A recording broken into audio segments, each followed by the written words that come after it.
بسم اللہ الرحمن الرحیم۔ ناظرین، اللہ جب کسی بندے کو دولت عطا کرنے والا ہوتا ہے تو سب سے پہلے 3 کڑوے گھونٹ ضرور پلاتا ہے۔ دولت آنے سے پہلے 3 تکلیفیں ضرور ملتی ہیں۔ زندگی میں اگر کبھی یہ تینوں یا ان 3 میں سے کوئی ایک تکلیف محسوس ہو تو سمجھ جانا کہ بس اب دولت آنے ہی والی ہے۔ دولت آنے سے پہلے 3 تکلیفیں ضرور ملتی ہیں۔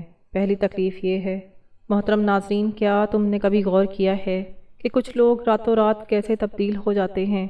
جو کل سڑکوں پر جد و جہد کر رہے تھے، آج ان کے پاس گاڑیاں، بنگلے اور عزت کیوں ہے؟ کیا تم نے کبھی محسوس کیا ہے کہ دولت آنے سے پہلے زندگی اچانک بوجھ کیوں بن جاتی ہے؟ کیا یہ بدقسمتی ہے یا کسی آنے والی خوشحالی کی پیش گوئی؟ لوگ سمجھتے ہیں کہ جب زندگی تنگ ہو جائے تو شاید اللہ ناراض ہو گیا ہے، لیکن حقیقت اس کے برعکس ہوتی ہے۔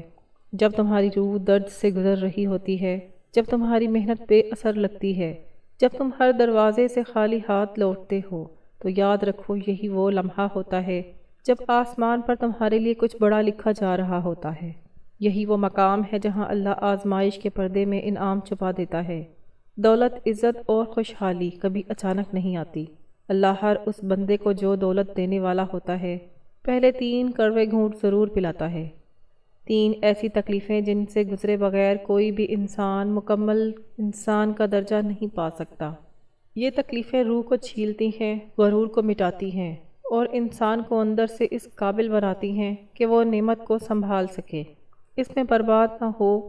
اللہ چاہتا ہے کہ تم اندر سے تیار ہو جاؤ تاکہ جب دولت آئے تو وہ تمہیں بگاڑے نہیں بلکہ سنوار دے، کیونکہ دولت سے پہلے اللہ تمہیں دولت کے لائق بنانا چاہتا ہے۔ سوال یہ ہے کہ کیا تم ان تکلیفوں سے گزرنے کے لیے تیار ہو؟ کیا تم وہ درد سہ سکتے ہو جو خوشحالی کا پیش خیمہ ہوتا ہے؟ کیونکہ یاد رکھو، جس پر اللہ مہربان ہوتا ہے اسے پہلے توڑنا پڑتا ہے، اور جسے وہ توڑتا ہے اسے آخرکار بنا بھی دیتا ہے۔ آج ہم بات کریں گے ان 3 تکلیفوں کی جن سے گزرے بغیر دولت کبھی نہیں آتی اور خوشحالی کبھی پائیدار نہیں بنتی۔ دولت آنے سے پہلے 3 تکلیفیں ضرور ملتی ہیں۔ نمبر 1، تنہائی کی تکلیف۔ جب اللہ تمہیں دولت مند کر دینا چاہتا ہے تو تمہیں سب سے الگ کر دیتا ہے، سب سے تنہا کر دیتا ہے۔ دوست، رشتے، محفلیں سب دور ہو جاتی ہیں۔ جب اللہ تعالیٰ کسی بندے کو دولت مند بنانا چاہتا ہے تو سب سے پہلے وہ اس کے ارد گرد کے ماحول کو تبدیل کر دیتا ہے۔ زندگی کے رنگ جیسے مدھم ہو جاتے ہیں، محفلوں کی رونق جیسے ختم ہو جاتی ہے، دوستوں کی مسکراہٹوں میں بھی اجنبیت آ جاتی ہے، اور رشتہ داروں کی باتوں میں وہ گرم جوشی باقی نہیں رہتی۔ ایسا لگتا ہے جیسے دنیا بدل گئی ہو، مگر حقیقت میں دنیا نہیں بدلتی، اللہ تمہیں بدلنے والا ہوتا ہے۔ وہ تمہیں ایک ایسی تنہائی میں لے آتا ہے جہاں نہ کسی کی ہمدردی ہوتی ہے، نہ کسی کی صحبت، نہ کوئی کندھا۔ تم رہ جاتے ہو، صرف تمہارے آنسو، تمہاری سوچیں اور تمہارا رب۔ یہی تنہائی دراصل پہلا زینہ ہے دولت کے سفر کا، کیونکہ اللہ جانتا ہے کہ جب تک تم لوگوں پر تکیہ کرتے رہو گے تم اپنی اصل طاقت کو نہیں پہچانو گے، اس لیے وہ تمہیں سب سے کاٹ دیتا ہے تاکہ تم اپنی اصل بنیاد پر واپس آ سکو۔ تم سیکھو کہ سہارا صرف اللہ ہے، رزق کا دروازہ صرف وہی کھولتا ہے، عزت اور خوشحالی کا مالک بھی وہی ہے۔ پہلے یہ تنہائی بہت تکلیف دیتی ہے۔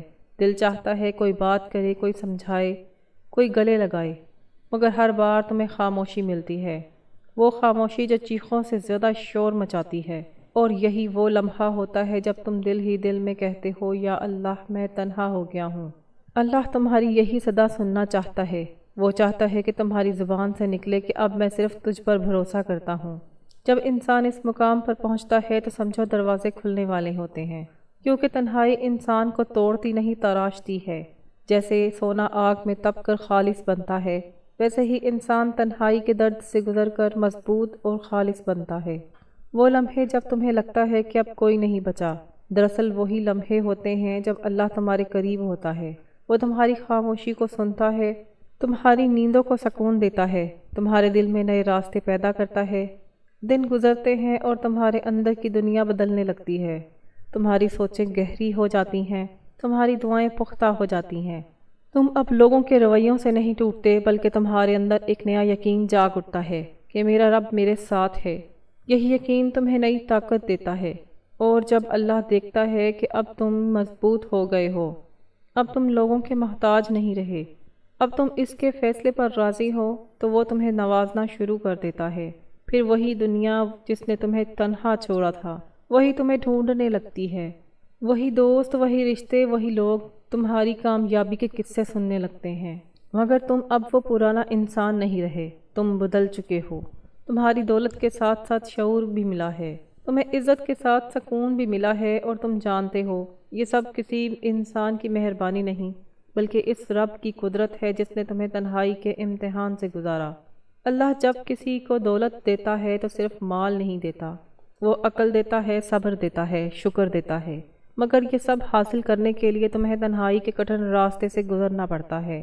یہ وہ مرحلہ ہے جہاں انسان کے ارادے آزمائے جاتے ہیں، کوئی اس درد میں ٹوٹ جاتا ہے، کوئی اس درد میں نکھر جاتا ہے۔ جو نکھر جاتا ہے وہی دولت کے لائق بنتا ہے۔ یاد رکھو اللہ کی حکمت بہت گہری ہے، وہ تمہیں تکلیف دیتا ہے تاکہ تمہارے دل کو نرم کرے، تمہیں تنہا کرتا ہے تاکہ تمہاری توجہ اپنی طرف موڑے، وہ تمہیں خاموشی دیتا ہے تاکہ تم اس کی آواز سن سکو، اور جب تم اس کی آواز کو سننے لگتے ہو تو پھر دولت آنا کوئی بڑی بات نہیں رہتی، پھر دولت تمہارا امتحان نہیں رہتی بلکہ انعام بن جاتی ہے۔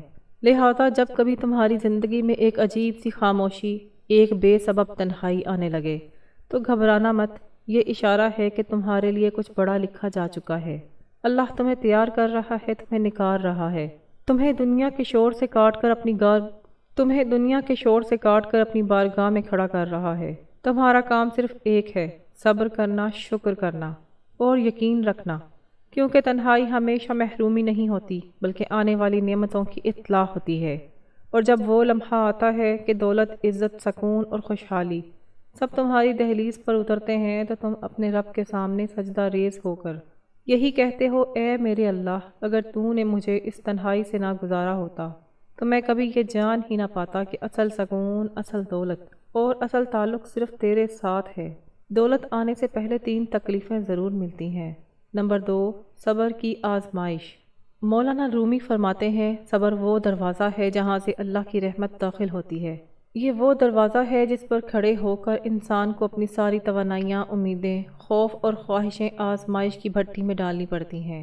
مولانا رومی فرماتے ہیں، صبر وہ دروازہ ہے جہاں سے اللہ کی رحمت داخل ہوتی ہے، مگر یہ دروازہ آسانی سے نہیں کھلتا، اس کے آگے کئی طوفان کھڑے ہوتے ہیں، کئی اندھیرے چھائے ہوتے ہیں، کئی آنسو بہانے پڑتے ہیں۔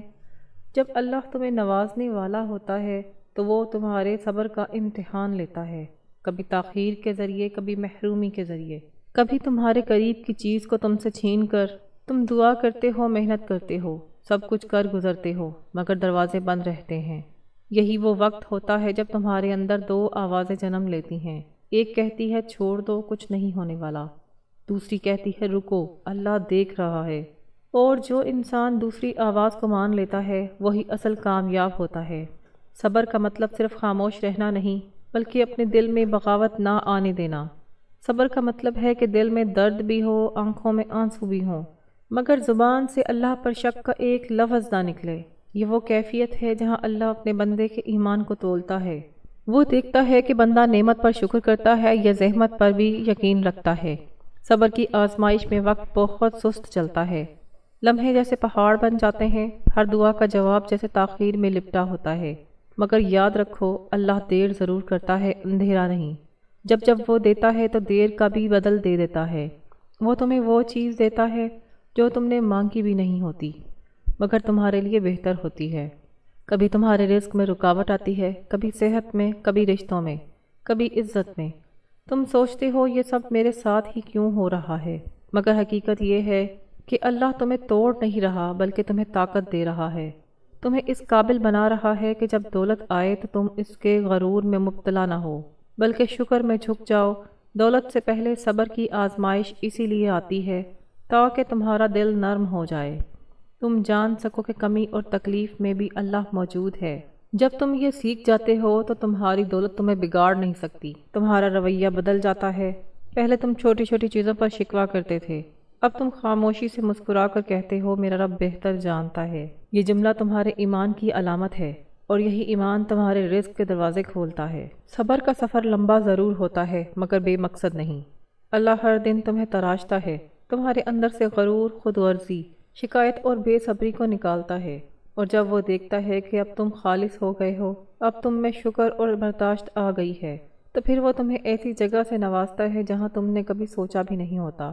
مولانا رومی نے ایک اور جگہ فرمایا، جو شخص صبر کی مٹھاس چکھ لیتا ہے وہ دنیا کے ہر زہر کو برداشت کر لیتا ہے۔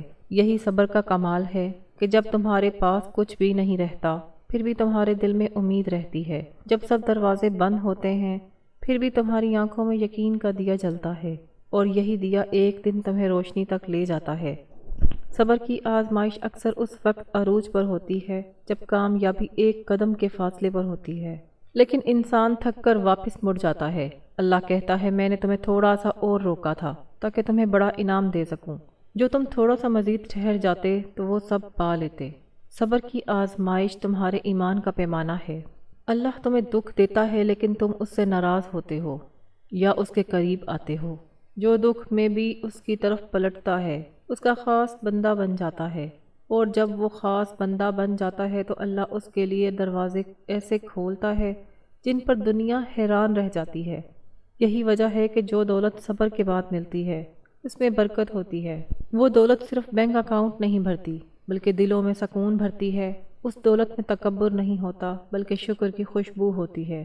لہٰذا جب تمہاری زندگی میں سب کچھ سست چلنے لگے، دعائیں رک جائیں، خواب ادھورے رہ جائیں، تو سمجھ لو کہ تم اللہ کے خاص امتحان میں ہو۔ تمہارے لیے دروازہ تیار ہے، بس تمہیں تھوڑا سا مزید صبر کرنا ہے، کیونکہ صبر ہمیشہ دیر سے رنگ دکھاتا ہے، مگر جب دکھاتا ہے تو زندگی کا رنگ بھی بدل جاتا ہے۔ آخرکار جب وہ لمحہ آتا ہے کہ تمہاری دعائیں پوری ہوتی ہیں، تمہارے حالات بدل جاتے ہیں، تمہاری محنت رنگ لاتی ہے، تو تم ایک ہی بات کہتے ہو، اے اللہ، اگر میں نے اس صبر کے دنوں میں ہمت نہ کی ہوتی تو آج میں کبھی یہ خوشی نہ دیکھ پاتا۔ دولت آنے سے پہلے اللہ تمہیں صبر سکھاتا ہے تاکہ تم اس دولت کے شکر گزار بن سکو۔ وہ تمہیں روک کر دراصل تمہیں تیار کر رہا ہوتا ہے، اور جب تم تیار ہو جاتے ہو تو وہ اپنی رحمت کے دروازے کھول دیتا ہے، بالکل ویسے جیسے مولانا رومی نے فرمایا، صبر وہ دروازہ ہے جہاں سے اللہ کی رحمت داخل ہوتی ہے۔ دولت آنے سے پہلے 3 تکلیفیں ضرور ملتی ہیں۔ نمبر 3، ناکامیوں کا سامنا۔ ناکامی دراصل انجام نہیں بلکہ آغاز ہے۔ یہ وہ استاد ہے جو انسان کو سکھا دیتا ہے کہ کامیابی کی قدر کرنی کیسے ہے۔ یہ وہ مرحلہ ہوتا ہے جو انسان کو توڑ کر دوبارہ بناتا ہے، اسے زمین پر گرا کر مضبوطی سے کھڑا کرنا سکھاتا ہے۔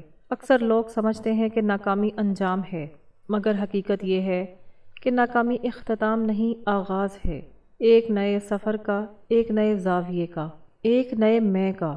اللہ جب کسی کو نوازنا چاہتا ہے تو پہلے اس کی بنیاد مضبوط کرتا ہے، اور بنیاد کبھی آسانی سے نہیں بنتی۔ وہ انسان کو میدان میں اتارتا ہے، ہارنے دیتا ہے، رولنے دیتا ہے، ٹھوکر لگواتا ہے، تاکہ جب کامیابی آئے تو وہ غرور کے بوجھ سے زمین پر نہ گرے بلکہ شکر کے سجدے میں جھک جائے۔ ناکامی وہ استاد ہے جو وہ سبق پڑھاتا ہے جو کامیابی بھی کبھی نہیں سکھا سکتی۔ یہ تمہیں بتاتی ہے کہ کسی پر بھروسہ کرنا ہے، کس سے فاصلہ رکھنا ہے، اور اپنی کمزوریوں کو کیسے طاقت بنانا ہے۔ جب سب راستے بند ہوتے ہیں تب ایک اندرونی راستہ کھلتا ہے، وہ راستہ جو تمہیں خود تم تک لے جاتا ہے۔ ہر ناکامی تمہارے اندر ایک نیا شعور پیدا کرتی ہے۔ جب تم گرتے ہو تو تم اپنی صلاحیتوں کا اندازہ کرتے ہو، تمہیں پتہ چلتا ہے کہ تم میں برداشت کتنی ہے، تمہارے اندر کتنا یقین ہے، تمہارے دل میں ایمان کی جڑ کتنی گہری ہے، اور یہی وہ لمحہ ہوتا ہے جب اللہ تمہیں خود سے متعارف کراتا ہے۔ اکثر لوگ پہلی ناکامی پر ہمت ہار دیتے ہیں، وہ سمجھتے ہیں کہ شاید یہ ان کی قسمت نہیں تھی، مگر اصل بات یہ ہے کہ اللہ جب بڑی کامیابی لکھتا ہے تو پہلے چھوٹی ناکامیوں کے ذریعے تمہیں بڑا بناتا ہے۔ وہ تمہارے صبر، تمہاری نیت، تمہارے جنون کو پرکھتا ہے۔ وہ دیکھتا ہے کہ تم اس خواب کے کتنے وفادار ہو جسے تم نے مانگا ہے۔ ناکامی تمہیں بے نقاب کرتی ہے، دنیا کے سامنے نہیں بلکہ تمہارے اپنے سامنے۔ تمہیں پتہ چلتا ہے کہ تم نے کہاں غلطی کی، کہاں جلدی کی، کہاں دعا میں اخلاص کم تھا۔ یہ تمہیں وہ شعور دیتی ہے جو کامیابی کے وقت تمہیں سنبھال کر رکھتا ہے، اور جب تم دوبارہ اٹھتے ہو تو تم پہلے جیسے نہیں رہتے، تم بدل چکے ہوتے ہو۔ تم میں وہ گہرائی آ چکی ہوتی ہے جو صرف ہار کے بعد ملتی ہے۔ اللہ کے نظام میں ناکامی اتفاق نہیں، تربیت ہے۔ یہ تمہیں سکھاتی ہے کہ کامیابی کے لیے صرف محنت نہیں بلکہ برداشت، یقین اور مسلسل امید بھی چاہیے۔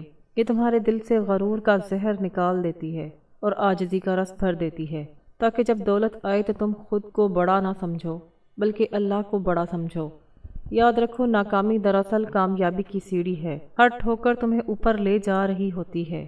ہر بند دروازہ دراصل ایک ایسے دروازے کا اشارہ ہوتا ہے جو ابھی تم نے دیکھا نہیں۔ اللہ تمہیں وہاں سے روکتا جہاں تمہارے لیے نقصان ہوتا ہے، تاکہ وہاں لے جائے جہاں تمہارے لیے رحمت چھپی ہوتی ہے۔ دنیا کے ہر کامیاب شخص نے پہلے ناکامیوں کا سامنا کیا۔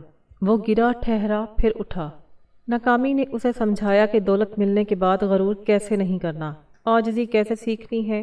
وہ لوگ جو کبھی ناکام نہیں ہوئے وہ کبھی گہرے نہیں ہوئے، کیونکہ آسانیوں میں انسان بڑا نہیں بنتا، تکلیفوں میں بنتا ہے۔ ناکامی تمہیں دو راستے دیتی ہے، یا تم ہار مان لو یا تم دوبارہ اٹھ کر لڑو، اور جو دوبارہ اٹھتا ہے وہ دولت کا نہیں بلکہ تقدیر کا فاتحہ بنتا ہے۔ اللہ ایسے لوگوں کے لیے کہتا ہے، میں ان بندوں سے محبت کرتا ہوں جو گر کر بھی میری طرف پلٹتے ہیں۔ ناکامیوں کے وقت تمہارے اندر کی روشنی ٹمٹماتی ہے، ایسا لگتا ہے جیسے سب ختم ہو گیا ہے، مگر وہی روشنی اگر تم سنبھال لو تو وہ تمہاری راہ دکھانے والی بن جاتی ہے۔ اللہ تمہیں تاریکی میں رکھ کر تمہیں اپنی روشنی پہنچاتا ہے۔ وہ تمہیں خالی کر کے بھرنا چاہتا ہے، تمہیں روک کر آگے بڑھانا چاہتا ہے، تمہیں توڑ کر مکمل کرنا چاہتا ہے۔ مولانا رومی فرماتے ہیں، زخم وہ جگہ ہے جہاں سے روشنی تمہارے اندر داخل ہوتی ہے۔ ناکامی دراصل وہ زخم ہے جس سے تمہارے اندر کی روشنی نکلتی ہے۔ یہ تمہیں سکھاتی ہے کہ کامیابی صرف جیتنے میں نہیں بلکہ ہار کر بھی نہ رکنے میں ہے۔ اور پھر ایک دن آتا ہے جب تم وہی کام دوبارہ کرتے ہو جس کام میں کبھی ناکام ہوئے تھے، لیکن اس بار تمہارا انداز، تمہارا یقین، تمہارا ایمان بدل چکا ہوتا ہے۔ اب تمہاری سوچ میں گہرائی، عمل میں اخلاص اور دل میں یقین ہوتا ہے، اور تب اللہ کہتا ہے، اب یہ میرا بندہ تیار ہے، اب میں اسے وہ دوں گا جو اس نے کبھی سوچا بھی نہیں تھا۔ اس لیے کہا جاتا ہے کہ ناکامی تمہیں روکتی نہیں بلکہ تمہیں رخ دکھاتی ہے کہ اس سمت جہاں تمہیں جانا ہوتا ہے۔ یہ تمہاری زندگی کا وہ سبق ہے جو تمہیں آنے والی دولت کی حفاظت سکھاتا ہے، کیونکہ جو انسان ناکامی دیکھ چکا ہو وہ کبھی غرور میں نہیں جاتا، وہ ہمیشہ شکر میں جیتا ہے۔ آخر کار جب دولت آتی ہے، عزت بڑھتی ہے، مقام بنتا ہے، تو تم پیچھے مڑ کر دیکھتے ہو اور کہتے ہو، اگر وہ ناکامیاں نہ ہوتی تو میں یہ کامیابی سمجھ ہی نہ پاتا۔ تمہارے ہر آنسو، ہر شکست، ہر رات کی نیند تمہاری تکلیف کے سفر کی اینٹ تھی، اور اللہ نے ہر ٹھوکر کو تمہارے لیے سیڑھی بنا دیا۔ اسی لیے یاد رکھو، ناکامی انجام نہیں، آغاز ہے۔ یہ وہ استاد ہے جو تمہیں سکھاتا ہے کہ جب کامیابی آئے تو تم اس کی قدر کیسے کرو۔ یہ وہ مرحلہ ہے جو تمہیں دولت کے لائق بناتا ہے، اور جب تم یہ سبق سیکھ لیتے ہو تو دولت صرف تمہارے ہاتھوں میں نہیں، تمہارے دل میں بھی اترتی ہے۔ اے اللہ، ہمیں ناکامیوں میں صبر، شکستوں میں ہمت اور آزمائشوں میں تیرا قرب عطا فرما۔ جب ہم گرتے ہیں تو ہمیں اٹھنے کی ہمت دے، جب روتے ہیں تو دل کو یقین دے کہ یہ آنسو کامیابی کی بنیاد ہیں۔ اے رب، ہمیں وہ بصیرت دے کہ ہم اپنی ہر ٹھوکر کو تیری عطا سمجھیں، ہر نقصان میں تیرا کرم دیکھیں۔ ہمارے دلوں کو غرور سے پاک کر دے، اور جب کامیابی عطا کرے تو ہمیں شکر گزار بندوں میں شامل فرما۔ اے رب، دولت ہمارے ہاتھوں میں رکھ، دلوں میں نہیں۔ ہمیں تیرے قرب سے نواز، نہ کہ دنیا کے مغروروں میں۔ آمین۔ یہ تینوں مراحل دراصل اللہ کی طرف سے ایک مکمل تربیتی پروگرام ہے جو انسان کو نہ صرف مادی دولت بلکہ روحانی دولت سے بھی مالا مال کرتے ہیں، اور جو ان سے گزرتا ہے وہ نہ صرف دنیا میں کامیاب ہوتا ہے بلکہ آخرت میں بھی سرخرو ہوتا ہے۔ ناظرین، اللہ تعالیٰ کے 99 ناموں میں سے کوئی ایک نام ضرور لکھیں۔ اگر یہ ویڈیو آپ کو پسند آئی ہے تو اسے لائک کریں، شیئر کریں اور چینل کو سبسکرائب کریں۔ ملتے ہیں اگلی ویڈیو میں۔ خدا حافظ۔